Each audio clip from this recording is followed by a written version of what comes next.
പ്രേക്ഷക മനസ്സിലിടം നേടിയ നടിയാണ് ശരണ്യ ശശി. മിനി സ്ക്രീനിൽ നിന്നും വെള്ളിത്തിരയിൽ ചുവടുറപ്പിക്കുന്നതിനിടെയാണ് 2012 അർബുദരോഗം വില്ലനായെത്തിയത്. 1ഉം 2ഉം തവണയല്ല 9 തവണയാണ് ട്യൂമർ നീക്കം ചെയ്യാൻ തലയ്ക്ക് ശസ്ത്രക്രിയ വേണ്ടിവന്നത്. അവസാന ശസ്ത്രക്രിയയിൽ ട്യൂമർ നീക്കിയെങ്കിലും അരയ്ക്ക് കീഴ്പോട്ട് തളർന്ന ശരണ്യ കിടപ്പിലായി. ഇതിനിടെയാണ് എറണാകുളം കോതമംഗലത്തെ പീസ് വാലിയെക്കുറിച്ച് നടി സീമാജി നായർ അറിയുന്നത്. ശരണ്യയുടെ ഓരോ പ്രതിസന്ധിയിലും അമ്മയ്ക്കൊപ്പം കൂടെ നിന്നതാണ് സീമാജി നായർ. ഇടതടവില്ലാത്ത ഫിസിയോതെറാപ്പിയും മറ്റ് സാന്ത്വന ചികിത്സയും ഫലം ചെയ്തു. അഭിനയ ജീവിതവും കഴിഞ്ഞകാല അനുഭവങ്ങളെയും കുറിച്ച് ചോദിക്കുമ്പോൾ ശരണ്യയുടെ മുഖത്ത് കണ്ണീരും പുഞ്ചിരിയും ഒരുപോലെ മിന്നിമറയും. അനുഭവം അഭിനയം മിസ് ചെയ്ത് ഭയങ്കരമായിട്ട്. പിന്നെ ഞാൻ വിചാരിച്ചു എല്ലാവരും അഭിനയിച്ച് പോട്ടെ, പിന്നെ ഞാൻ പുതിയതായിട്ട് വരാം എന്ന് വിചാരിച്ചു. ഓരോ വർഷവും ഇതുപോലെ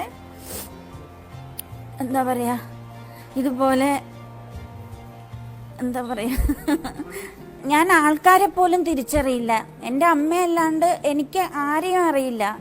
എനിക്കറിയില്ല, സത്യം പറഞ്ഞാൽ എനിക്കറിയില്ല. ഡേ ബൈ ഡേ അന്ന് അത് കൂടി കൂടി കൂടി കൂടി കൂടി കൂടി എൻ്റെ 2012 തൊട്ട് ഇങ്ങോട്ടുള്ള എല്ലാ വർഷവും ചേച്ചി ഇല്ലെങ്കിൽ ഞാൻ ജീവിച്ചിരിക്കില്ല എന്ന് തോന്നിപ്പോകുന്ന ഒരു നിമിഷം വരെ ഉണ്ടായിരുന്നു.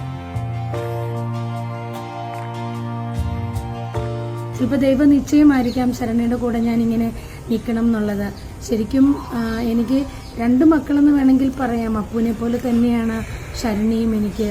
അപ്പോൾ ഓരോ പ്രതിസന്ധി ഘട്ടത്തിലും അവൾ തിരിച്ചു വരുന്ന തന്നെയാണ് പ്രതീക്ഷ. പൂർണ്ണമായിട്ടും കിടപ്പിലായിരുന്നു ഇവിടെ വന്ന സമയത്ത്. ഇവിടുത്തെ 3 മാസത്തെ ട്രീറ്റ്മെന്റ് കഴിഞ്ഞപ്പോൾ സാധാരണ ഒരു അവസ്ഥയിലേക്ക് നടക്കാനും പറ്റുന്ന ഒരു അവസ്ഥയാണ് ഉള്ളത്. സഹപ്രവർത്തകരെല്ലാവരും ഞങ്ങളുടെ ആത്മയുടെ സംഘടനയും അതുപോലെ സിനിമയിൽ നിന്നും വേണ്ടപ്പെട്ട കുറേ ആൾക്കാർ. പ്രതീക്ഷ എന്ന് പറഞ്ഞാൽ നമുക്ക് മുന്നോട്ട് ജീവിക്കാനുള്ള ഒരു മാർഗദർശനയാണല്ലോ ആശകളും പ്രതീക്ഷകളും. അതില്ലെങ്കിൽ നമ്മൾ മുന്നോട്ട് പോവില്ലല്ലോ. ഉയർത്തെഴുന്നേൽപ്പിന്റെ പാതയിലാണ് ശരണ്യ. ഒരിക്കൽ ചിരിക്കാൻ മറന്നുപോയ ആ മുഖത്തിപ്പോൾ പുഞ്ചിരി വിരിയുന്നുണ്ട്. ക്യാമറ പേഴ്സൺ സിജോ സുധാകരനോടൊപ്പം മുസ്നാസു, മീഡിയ 1, കൊച്ചി. Download Moj.